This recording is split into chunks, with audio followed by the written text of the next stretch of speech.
July 13, 2008. In the remote mountains of eastern Afghanistan, 48 American soldiers face one of the most intense Taliban attacks of the entire Afghan war. This is the story of the Battle of Wanat, where 9 American soldiers made the ultimate sacrifice and survivors fought with extraordinary courage against overwhelming odds. By summer 2008, the Afghan war had entered its 7th year. Kuna province, located in northeastern Afghanistan along the Pakistani border, had become one of the most dangerous areas for coalition forces. The mountainous terrain, isolated valleys, and proximity to Taliban sanctuaries in Pakistan created ideal conditions for insurgent operations. The Waygal Valley was particularly contested. American strategy focused on counterinsurgency, establishing small combat outposts in remote villages to provide security and disrupt Taliban freedom of movement. This strategy required American forces to operate in small, isolated units far from support, accepting significant risk. 2nd Platoon, Chosen Company, 2nd Battalion, 503rd Infantry Regiment, 173rd Airborne Brigade received orders to establish Combat Outpost Kahler in the village of Wanat.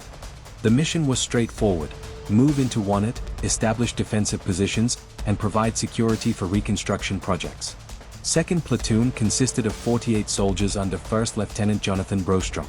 Additional attachments included Marine Corps personnel and Afghan National Army soldiers, bringing total coalition strength to approximately 60 personnel. This force would secure an entire village against Taliban forces that could mass hundreds of fighters. The soldiers arrived in Wanat on July 8, 2008, moving by convoy from Combat Outpost Kahler. They immediately began constructing defensive positions using HESCO barriers, wire mesh containers filled with dirt and rocks. However, construction faced immediate problems. The soldiers had insufficient materials to build proper defenses. HESCO barriers were in short supply, forcing construction of fighting positions with inadequate overhead cover. The planned defensive layout called for a main outpost in the village center and an observation post on high ground. However, time and material constraints meant these positions were incomplete when Taliban attacked. The observation post, vehicle patrol base topside, occupied high ground approximately 50 meters from the main outpost. 9 soldiers would man this critical position and bear the brunt of the Taliban assault.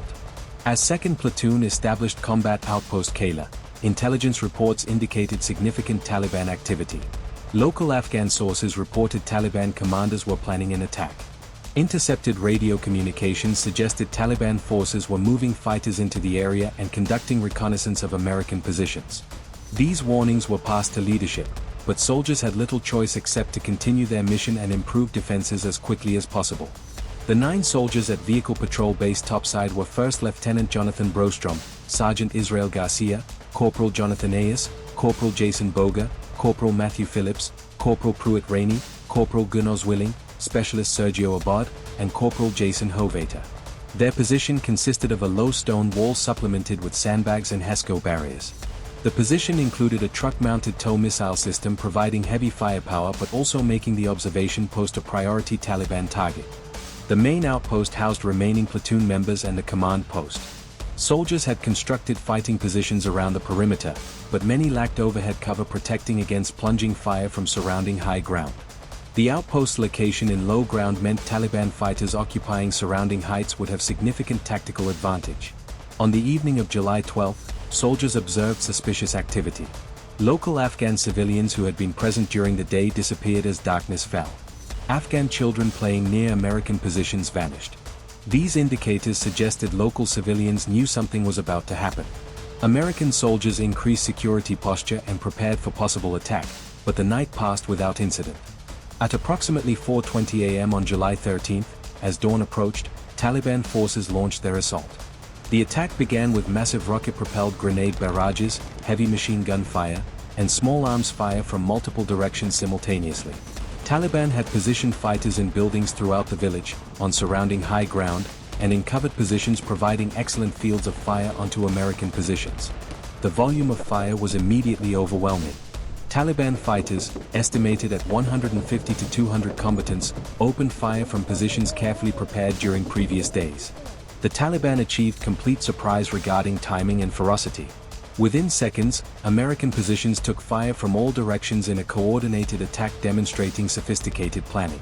Vehicle Patrol Base topside received the heaviest initial fire. Taliban fighters concentrated their assault on this position, recognizing that eliminating the observation post would blind American forces. Rocket-propelled grenades impacted fighting positions, machine gun fire raked the position continuously, and accurate sniper fire targeted any soldier who exposed himself. The 9 soldiers at topside immediately returned fire despite overwhelming incoming rounds. They radioed the main outpost reporting heavy attack and requesting immediate support. However, the main outpost simultaneously received heavy fire from Taliban positions throughout the village and could provide only limited assistance. The soldiers at topside were largely on their own. First Lieutenant Jonathan Brostrom, the platoon leader, was at the observation post when attack began. Despite being wounded in the initial barrage, Brostrom continued directing his soldiers' defense and calling for fire support. His leadership under fire kept the position fighting even as casualties mounted. He moved between fighting positions encouraging soldiers and directing return fire. Sergeant Israel Garcia manned the TOW missile system, engaging Taliban positions despite intense enemy fire. The TOW system's thermal optics allowed Garcia to identify Taliban fighters moving through pre-dawn darkness, and he engaged multiple targets before being wounded. Even after being hit, Garcia continued fighting until killed by enemy fire. Corporal Jonathan Ayers fought from a fighting position on the observation post perimeter, engaging Taliban fighters with his M4 rifle and providing covering fire for wounded soldiers. Ayers was killed while covering other soldiers' movements, his position overrun by Taliban fighters who had closed to grenade-throwing range. At the main outpost, First Sergeant Scott Beeson took command of the defense as Lieutenant Brostrom fought at the observation post. Beeson immediately recognized the attack's severity and began coordinating defensive fires while calling for close air support and artillery. However, American positions were so close to Taliban attackers that employing heavy weapons risked hitting friendly forces. Taliban fighters moved through the village with tactical sophistication, using buildings for cover and approaching American positions through covered routes, minimizing exposure to defensive fire. Some Taliban wore American-style uniforms and equipment captured in previous engagements, creating confusion about target identification during the chaotic firefight. Staff Sergeant Amon Karlin fought from a fighting position on the main outpost perimeter, engaging Taliban fighters attempting to breach defensive wire. Karlin was wounded multiple times but continued fighting, calling out Taliban positions and directing fire. His fighting position absorbed numerous rocket-propelled grenade hits, and inadequate overhead cover meant shrapnel caused casualties among nearby soldiers. Specialist Tyler Stafford manned an M240 machine gun, providing sustained suppressive fire against Taliban positions. Machine guns were critical for keeping Taliban fighters from overrunning American positions. Stafford fired continuously despite his position being targeted by Taliban heavy weapons. The barrel of his machine gun glowed red from sustained firing. At vehicle patrol base topside, the situation became desperate. Multiple soldiers were wounded or killed, ammunition was running low, and Taliban fighters were closing from multiple directions. Survivors fought with everything available: rifles, machine guns, grenades, and in some cases hand-to-hand combat as Taliban reached fighting positions. Corporal Matthew Phillips continued fighting despite being wounded, providing medical aid to other casualties while simultaneously engaging Taliban fighters. Phillips moved between fighting positions under fire, treating wounded soldiers and redistributing ammunition. He was killed while treating another wounded soldier. Corporal Jason Boga fought from the observation post perimeter, engaging Taliban fighters with his M4 rifle and grenades. Boga's position was directly in the path of the main Taliban assault, and he held his fighting position against overwhelming odds until killed by enemy fire. His body was later found surrounded by expended ammunition and grenade pins. As the ground battle raged, American forces called for every available fire support asset. Apache helicopters from Task Force Out Front responded immediately, flying through intense ground fire to engage Taliban positions. The helicopter pilots could see the desperate situation. American positions were being overrun and only immediate air support could prevent catastrophe.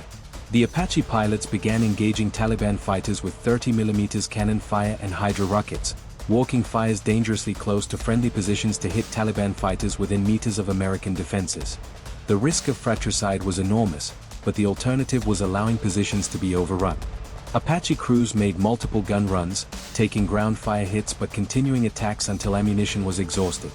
Artillery support from nearby fire bases began impacting around Wanat, with 155mm howitzer rounds landing on Taliban positions. However, Taliban fighters were so close to American positions that artillery had limited effectiveness without risking friendly casualties. Artillery shifted to engaging Taliban reinforcement routes and suspected staging areas. Fast-moving fighter aircraft arrived overhead. F-15E Strike Eagles dropped 500-pound bombs on Taliban positions in surrounding hills, destroying fighting positions and disrupting command and control. A-10 Thunderbolt aircraft made strafing runs with 30mm cannons, engaging Taliban fighters in the village with devastating effect. Air support was crucial in preventing complete catastrophe, but came too late to save soldiers at the observation post. By approximately 6 a.m., after nearly 2 hours of sustained combat, Taliban fire intensity decreased. The combination of defensive small arms fire, close air support, and artillery had inflicted severe casualties on Taliban attackers. Taliban commanders recognized they could not overrun the main outpost and began withdrawing, carrying dead and wounded. As firing slackened, soldiers from the main outpost attempted to reach vehicle patrol base topside to evacuate casualties. What they found was devastating. The observation post had been overrun. 9 American soldiers lay dead: First Lieutenant Jonathan Brostrom, Sergeant Israel Garcia, Corporal Jonathan Ayers, Corporal Jason Boga, Corporal Matthew Phillips, Corporal Pruitt Rainey, Corporal Gunos Willing, Specialist Sergio Abad, and Corporal Jason Hovater. These 9 men had fought to the death against overwhelming odds. The main outpost suffered additional casualties with numerous soldiers wounded. Medical evacuation helicopters flew into Wanat under continued sporadic fire. The medevac crews demonstrated extraordinary courage flying into an active combat zone. Every wounded American was successfully evacuated, and military surgeons performed life-saving procedures ensuring no additional soldiers died from wounds. Taliban also suffered severe casualties. Intelligence reports indicated between 40 and 100 Taliban fighters killed, with many more wounded. Taliban had planned to overrun the American position completely and achieved only partial success at enormous cost. The Battle of Wanat immediately generated widespread controversy, both inside the military and across the United States. As more details emerged, difficult questions began to surface. Why were American soldiers ordered to establish a vulnerable combat outpost with limited resources, minimal preparation time, and almost no natural protection?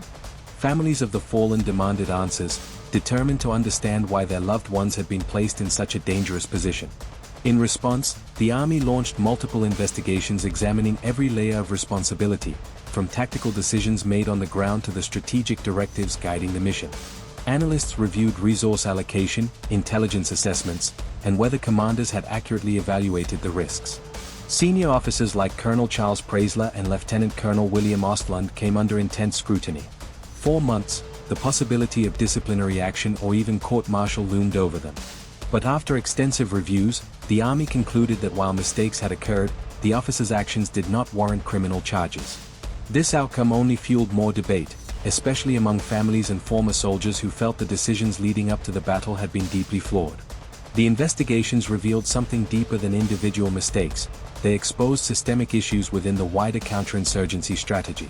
The practice of establishing small, isolated combat outposts in remote valleys carried inherent risks. These positions often relied on limited manpower, slow resupply routes, and underestimated enemy strength. Wanat became a symbol of how strategic goals could clash with on-the-ground realities. It forced military leaders to ask whether the benefits gained from these outposts ever truly balanced the danger faced by the soldiers defending them. Yet despite all the controversy, one thing remained unquestioned: the extraordinary bravery shown by the men who fought at Wanat. Staff Sergeant Amon Carlin received the Silver Star for leading his soldiers even after being wounded. Specialist Tyler Stafford also received the Silver Star for manning his machine gun under relentless fire, delivering suppressive rounds that were vital to the defense of the outpost. First Lieutenant Jonathan Brostrom, who continued directing his soldiers at the observation post while injured and under overwhelming assault, was posthumously awarded the Silver Star. Many others received Bronze Stars with Valor and Army Commendation Medals with Valor. Their actions reflected courage that surpassed expectations, even in the face of near-impossible odds.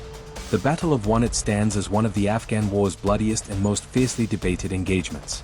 9 American soldiers gave their lives, holding a fragile position against a massive Taliban assault designed to completely overrun the outpost.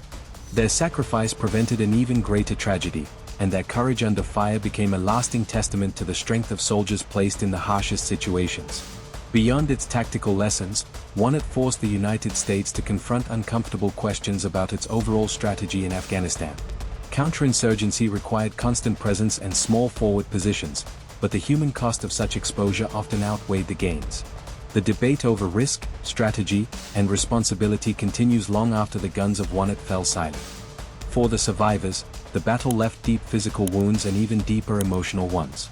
They witnessed close friends fall beside them, fought through chaos and terror, and carried those memories into the rest of their lives. The 9 men who died at Wanat are remembered not just as soldiers, but as heroes who stood their ground when the odds were hopelessly against them. Their names remain etched on memorials, spoken in ceremonies, and remembered by a nation that sent them into distant mountains with difficult missions and enormous expectations. The Battle of Wanat will always stand as a reminder of the terrible price of war, and the incredible courage of those who answer the call.